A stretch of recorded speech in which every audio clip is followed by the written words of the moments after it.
ஆதி காலத்துல தேவர் காடுன்னு ஒரு பிரம்மாண்டமான காடு இருந்துச்சு.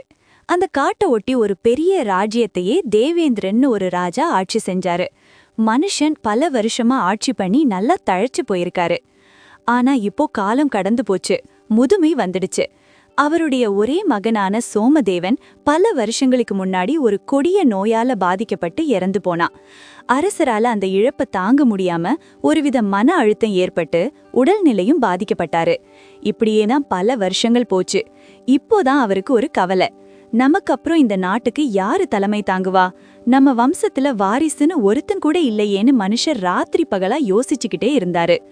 ஒரு நாள் சபையில இருக்கிற பெரியவங்க கிட்டையும் ஆலோசகர்கள் கிட்டையும் இத பத்தி பேசினாரு. இந்த நாட்டை இதுவரைக்கும் நான் என் கண்ணு கருத்துமா பாத்துக்கிட்டேன். எனக்கு அப்புறம் இந்த நாட்டை வேற யாராவது ஒரு தகுதியானவங்க வழி நடத்தணும்.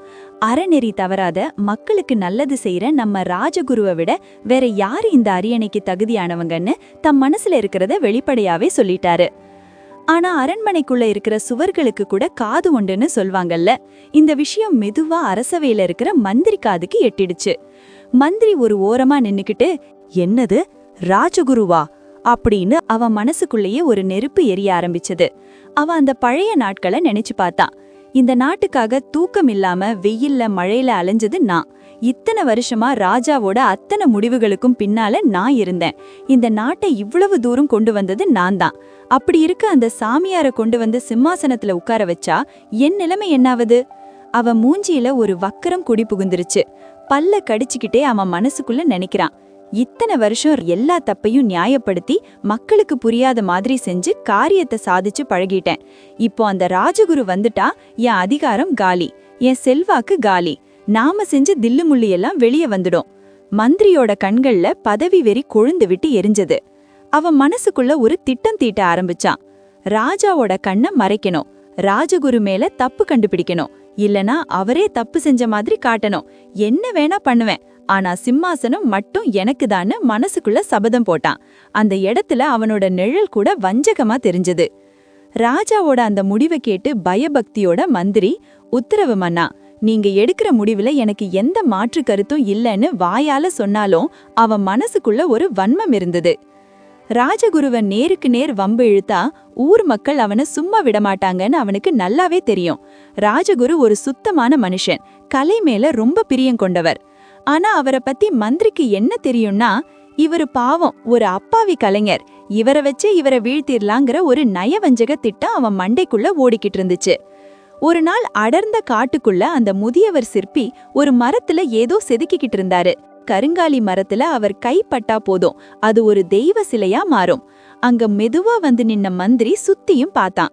யாரும் இல்லைன்னு உறுதி பண்ணிட்டு தம் முகத்துல ஒரு போலி பாவ முகமுடிய போட்டுக்கிட்டான். அந்த சிற்பி கிட்ட மெதுவா நெருங்கி, ஐயா வணக்கம்னு ரொம்ப பணிவா ஆரம்பிச்சான். சிற்பி, யாருது, மந்திரியாரா? இங்க காட்டுக்குள்ள என்ன வேலைன்னு ஆச்சரியத்தோட கேட்டாரு. மந்திரி ஒரு பெரு மூச்சு விட்டு, ஐயா நாட்டோட நிலைமை ரொம்ப மோசமா இருக்கு. அரசருக்கு வயசாயிடுச்சு. அவருக்கு அப்புறம் இந்த நாட்டை யாரு வழி நடத்த போறாங்கன்னு தெரிஞ்சா உங்களுக்கு தூக்கமே வராதுன்னு ஆரம்பிச்சான். ஏன், என்னாச்சுன்னு சிற்பி கவலையோட கேட்டாரு. மந்திரி ஒரு பொய் கண்ணீரை வரவழைச்சுக்கிட்டு சொன்னான், ராஜாவென்னவோ ராஜகுருவை அரியணையில உட்கார வைக்கணும்னு நினைக்கிறாரு. ஆனா ராஜகுருவுக்கு ஆட்சி புரியிற தகுதி கிடையாதுங்க. அவர் வெறும் கலைஞர், அவருக்கு அரசியல் தெரியாது. அவர் கையில நாட்டை ஒப்படைச்சா கொஞ்ச நாள்ல இந்த நாடே அழிஞ்சிடும். நான் இந்த நாட்டுக்காக எவ்வளவோ உழைச்சிருக்கேன். என் கண்ணு முன்னாடியே நாடு அழியறதை என்னால பார்க்க முடியலன்னு உருக்கமா பேசுறான். அவன் சாமர்த்தியமா அடுத்த கட்டத்துக்கு போறான். அதுக்காக தான் உங்களை நாடி வந்தேன். நீங்க தான் இந்த நாட்டிலேயே சிறந்த சிற்பி. நீங்க ஒரு விசேஷமான சிம்மாசனத்தை செதுக்கணும். அது எப்படி இருக்கணும்னா, அது பாக்குறதுக்கு ரொம்ப பிரம்மாண்டமா இருக்கணும். ஆனா அந்த சிம்மாசனத்துல ராஜகுரு உட்காரும் போது அதுல இருக்கிற ஒரு நுணுக்கமான குறைபாடு வழிபடணும். அவர் உட்கார்ந்த உடனே அது அசிங்கமா ஒரு பக்கம் சரியணும், இல்லனா ஏதோ ஒரு தப்பு நடக்கிற மாதிரி இருக்கணும். அப்படி நடந்தா மக்களே அவரை நிராகரிச்சிருவாங்க.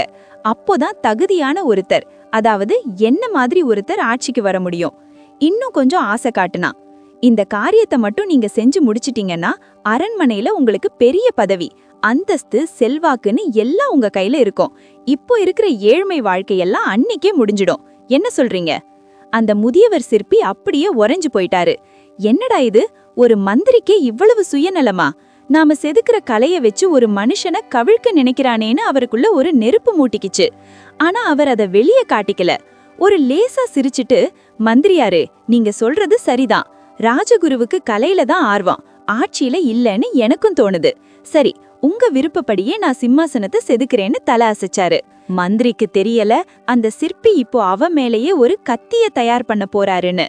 மந்திரி போட்ட அந்த நயவஞ்சக திட்டத்துல நம்ம ராஜகுருவும் சிக்கிக்கிட்டாரு.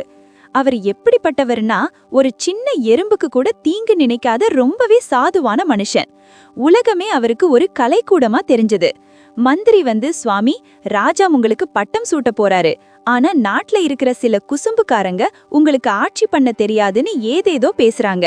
அதனால நீங்க உங்களை நிரூபிக்க ஒரு பிரம்மாண்டமான சிம்மாசனம் தயார் பண்ணி அதுல உட்கார்ந்து நீதி வழங்கணும்னு நான் நினைக்கிறேன்னு ஒரு கட்டுக்கதைய அவுத்து விட்டான்.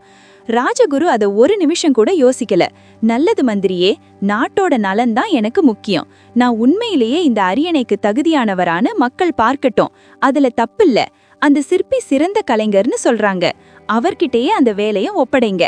ஆனா ஒண்ணு மட்டும் கவனிங்க, வேலை தத்ரூபமா இருக்கணும்னு ரொம்ப எளிமையா சொல்லிட்டாரு. மந்திரி மனசுக்குள்ள, அடே முட்டா பயலே, உன்னையே வீழ்த்த போறேன், இது கூட தெரியாம நல்லதுன்னு சொல்லிட்டு இருக்கியேன்னு கேலியா சிரிச்சுக்கிட்டான். அந்த சிற்பிக்கு மந்திரி கிட்ட இருந்து ஆணை வந்துடுச்சு. அந்த முதியவர் சிற்பி மந்திரி சொன்ன ரகசியத்தை யாருக்கும் தெரியாம பாத்துக்கிட்டாரு. அவர் வேலைய ஆரம்பிச்சாரு. ஒரு பெரிய கருங்காலி மரத்தை தேர்ந்தெடுத்து அதோட வேர்ல இருந்தே கலைநயத்தோட செதுக்க ஆரம்பிச்சாரு. அந்த மரத்தோட ஒவ்வொரு நரம்பும் ஒவ்வொரு சுருக்கமும் ராஜகுருவோட அந்த அப்பாவி குணத்தை பிரதிபலிக்கிற மாதிரி இருந்தது. ஆனா அந்த சிற்பிக்கு அந்த மந்திரி சொன்ன அந்த விசித்திரமான வேலைதான் ஒரு பெரிய தலைவலியா இருந்தது. அந்த சிம்மாசனத்துல உட்கார்ந்தா அது சாயணும், ஆனா அது வெளியில தெரியக்கூடாது. இதுதான் மந்திரியோட கட்டளை. அந்த சிற்பி ஒரு புது திட்டத்தோட அந்த வேலையை தொடர்ந்து செதுக்க ஆரம்பிச்சாரு. அவர் அந்த சிம்மாசனத்தை செதுக்கி முடிச்ச போது அது ஒரு சாதாரண மரக்கட்டை இல்ல, அது ஒரு மாயாஜால சிம்மாசனம் மாதிரி மின்னிக்கிட்டு இருந்தது. ஆனா அதுக்குள்ளதான் மந்திரி ஆசைப்பட்ட அந்த அபாயம் ஒளிஞ்சிருந்தது. அரியணை ஏற போற அந்த முக்கியமான நாள் வந்துடுச்சு. காட்டுல இருக்கிற அத்தனை மக்களும் பெரியவங்களும் அதிகாரிகளும் திரண்டு வந்துட்டாங்க. எல்லாருடைய கண்ணும் அந்த புது சிம்மாசனத்து மேலதான் இருக்கு. பாக்குறதுக்கே அவ்வளவு கம்பீரமா பளபளன்னு செதுக்கப்பட்டு ஒரு ராஜ சிம்மாசனம் மாதிரி ஜொலிச்சது. ஆனா அந்த சிம்மாசனத்தோட கால்ல மந்திரி சொன்னபடி ஒரு சின்ன ஓட்டை, ஒரு பலவீனமான கட்டமைப்பு ஒளிஞ்சிருக்குன்னு யாருக்குமே தெரியாது. மந்திரி கூட்டத்துக்கு இடையில நின்னுக்கிட்டு ஏதோ பெரிய வெற்றியை கொண்டாடுற மாதிரி ஒரு குரூரமான சிரிப்பை முகத்துல வச்சுக்கிட்டு மனசுக்குள்ள, இன்னைக்கு உன்னோட மரியாதை எல்லாம் காத்தோட கரைஞ்சு போக போகுது ராஜகுருன்னு தப்பு கணக்கு போட்டுக்கிட்டே இருந்தான். ராஜகுரு அந்த சிம்மாசனத்தை நோக்கி ரொம்ப மெதுவா அமைதியா நடந்து வந்தாரு. அவருக்குள்ள எந்த விதமான பதவி ஆசையும் இல்ல, ஆனா நாட்டை காக்கணுங்கிற ஒரு பொறுப்பு மட்டும் இருந்தது. அந்த தருணம் மந்திரிக்கு மூச்சு வாங்குச்சு. அரியணை ஏற போற அந்த சுபவேளை வந்துடுச்சு. மக்கள் எல்லாம் கை தட்டி ராஜகுருவை வரவேற்க தயாரா நின்னுக்கிட்டு இருக்காங்க. அந்த நேரத்துல நம்ம முதியவர் சிற்பி பதற்றத்தோட வேகமா முன்ன வந்து ராஜகுருவை மறிச்சாரு. ராஜகுரு திகைப்போட, என்னாச்சு சிற்பின்னு கேட்க, சிற்பி ஒரு நிமிஷம் சுத்தி முத்தி பார்த்துட்டு குரலை உயர்த்தி சொன்னாரு, ராஜகுருவே, நீங்க பதவி ஏற்கிறது எங்களுக்கு மட்டற்ற மகிழ்ச்சி தான். ஆனா இந்த அரியணையில ஏறணும்னா சாதாரண தகுதி பத்தாது. நல்ல துடிப்போடும் எதையும் சாதுரியமா எதிர்கொள்ற வீரமும் ஒருத்தருக்கு வேணும். அந்த தகுதி நம்ம மந்திரிக்கு தான் இருக்குன்னு நான் நினைக்கிறேன்னு சொன்னாரு. அங்க இருந்தவங்க எல்லாரும் ஒரு நிமிஷம் அப்படியே உறைஞ்சு போயிட்டாங்க. மந்திரிக்கோ, ஆஹா, சிற்பி இப்போ நமக்கு சாதகமா மாறிட்டாரு. அரியணை ஆசையில அவனுக்கு எதையும் யோசிக்கிற புத்தி வேலை செய்யல. அவனுக்கு முன்னாடி இருந்த அந்த சிம்மாசனத்துல பெரிய குறைபாடு இருக்குங்கிறதே அவனுக்கு மறந்து போச்சு. மந்திரி ஒரு வேகத்தோட வந்து ராஜகுருவை கூட கவனிக்காம, நீங்க சொல்றது சரிதான் சிற்பியே, இந்த அரியணைக்கு நான் தான் தகுதியானவன்னு சொல்லிட்டு அந்த சிம்மாசனத்துல போய் வேகமா உட்கார்ந்தான். அவ்வளவுதான். அடுத்த நொடியே அந்த அரியணை மந்திரியோட பாரம் தாங்காம படார்னு ஒரு பக்கமா சரிஞ்சு விழ அவன் அப்படியே உருண்டு போய் தரையில விழுந்தான். அசிங்கத்துல அவனோட முகமே சுருங்கி போச்சு. மக்கள் எல்லாம் கேலியா சிரிக்க ஆரம்பிச்சாங்க. அந்த நேரத்துல சிற்பி உண்மைய உடைச்சாரு. ராஜகுருவுக்கு எந்த சோதனையும் இல்ல, அந்த அரியணைய செதுக்கினதே மந்திரியோட துரோகத்தை வெளிப்படுத்தத்தான்னு சொன்ன உடனே மக்கள் எல்லாம் கொதிச்சு போய் அந்த மந்திரியை விரட்டி அடிச்சாங்க. பதவி ஆசையால அடுத்தவன் குழி தோண்டின மந்திரிக்கு அதே குழியில தான் தண்டனை கிடைச்சது. ராஜகுரு அப்படியே அமைதியா நின்றுகிட்டு இருந்தாரு. அவருக்குள்ள எந்த விதமான கர்வமும் இல்ல. சிற்பி மெதுவா ராஜகுரு கிட்ட போய், குருவே, இனிமேல் இந்த நாட்டுக்கு நீங்க தான் உண்மையான வழி நடத்துனர். மக்கள் எல்லோரும் உங்களையே எதிர்பார்ப்போட பாக்குறாங்கன்னு சொன்னாரு. ராஜகுரு மெதுவா அந்த இருக்கையில வந்து அமர்ந்தாரு. மக்கள் எல்லோரும் ஒரு சேர, வாழ்க ராஜகுரு, வாழ்க அறம்னு காடு முழுக்க எதிரொலிக்கிற மாதிரி கோஷம் போட்டாங்க. அந்த கோஷம் அந்த ஊர்ல இருக்கிற ஒவ்வொருத்தரோட மனசுலயும் ஒரு நிம்மதியையும் மகிழ்ச்சியையும் கொடுத்துச்சு. ராஜகுருவோட பதவி ஏற்புல ரொம்ப தெளிவா சொன்னாரு, எனக்கு இந்த அரியணை முக்கியமில்ல, நீங்க காட்டுற இந்த அன்பு தான் முக்கியம். மந்திரி செஞ்ச மாதிரி குழி பறிக்காம எல்லோரும் சேர்ந்து இந்த நாட்டை ஒரு நல்ல பாதையில கொண்டு போகோன்னு சொன்னாரு. அன்னைக்கு அந்த காடே விழாக்கோலம் பூண்டது. அநியாயம் செஞ்ச மந்திரி ஓடி போயிட்டான். ஆனா தர்மம் நிலைநாட்டப்பட்டுச்சு. ராஜகுருவோட நேர்மையான ஆட்சி அந்த ஊரை ஒரு ஸ்வர்க்கமா மாத்திடுச்சு. இந்த கதை ஒரு முக்கியமான விஷயத்த நமக்கு உணர்த்தி இருக்கு. எவன் ஒருத்தன் மத்தவங்களுக்கு கெடுதல் செய்யணும்னு நினைக்கிறானோ அவனுக்கு அந்த வினையே கண்டிப்பா வந்து சேரும். நமக்கு வரது நல்லதோ கெட்டதோ, நாம மத்தவங்களுக்கு என்ன நினைக்கிறோமோ அதுவே கடைசியில நம்மள வந்து சேரும்.